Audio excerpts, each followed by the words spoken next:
பகவத்கீதையில் 2வது சாப்டரில் 34வது ஸ்லோகம். அகீர்த்திம் சாபி பூதானி கதயிஷ்யந்தி தே வ்யயாம் சம்பாவிதஸ்ய சாகீர்த்திர் மரணாததிரிச்யதே.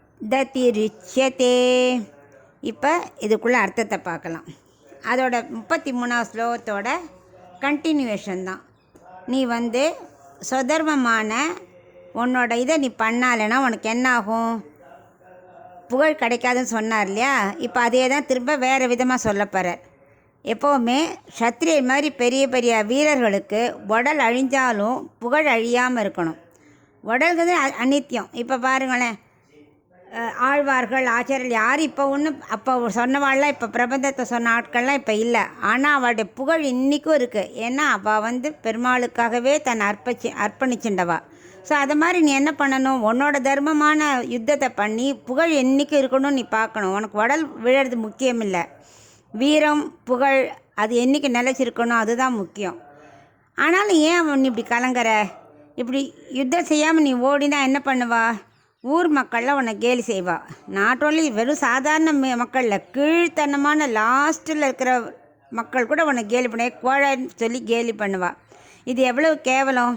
அதுக்கு மேலே யுத்தம் போட்டு இறக்குறதே மேல் இல்லையா? உன்னோட புகழ் என்ன திக்கட்டும் பரவி இருக்குது. அப்படிப்பட்ட உன்னோட காண்டிபத்தை சவுண்டை கேட்டாலே எல்லாரும் நடுங்குவா. அப்படிப்பட்டவன் நீ இப்படி பயந்து போய் நான் கோழத்தனமாக போகலாமா? சப்போஸ் உன்னை பீஷ்மர் துரோணர் போனவா கேலி பண்ணால் கூட பரவாயில்ல. ஏன்னா அவள் நல்ல உயர் மக்கள். கீழ்மட்ட மக்கள் பேசினா அது உனக்கு கேவலம் இல்லையா? அதுக்கு அர்ஜுனன் மனசில் வச்சுக்கலாம், பேசினா பேசுகிறேன், எனக்கு ஒன்றும் கவலை இல்லை, எனக்கு யுத்தம் பண்ணக்கூடாது, நான் போய் காட்டில் போய் தியானம் பண்ணி காய்கறியை சாப்பிட்டு ஞான யோகம் பண்ணிவிடுவேன் அப்படிங்கிறான்.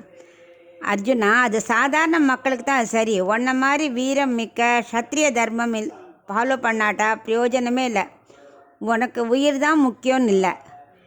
ஏன்னா உன்னோட உயிர் இந்த உலகத்தில் நல்லதுக்காகத்தான் இருக்கணும். நீ அத்தை மகன் மட்டும் இல்லை, புகழ்மிக்கவன், நல்ல கீர்த்தி மிகுந்தவன். உன்னோட காண்டிபத்தோட பெருமை, அது மாதிரி உனக்கு எவ்வளோ பெருமைகள் உனக்கு இருக்குது. அது அந்த புகழெல்லாம் உனக்கு புகழ் இல்லாமல் வாழ்வதை விட புகழை நிரப்பதே மேல் உனக்கே புரிய மாட்டேங்கிறது.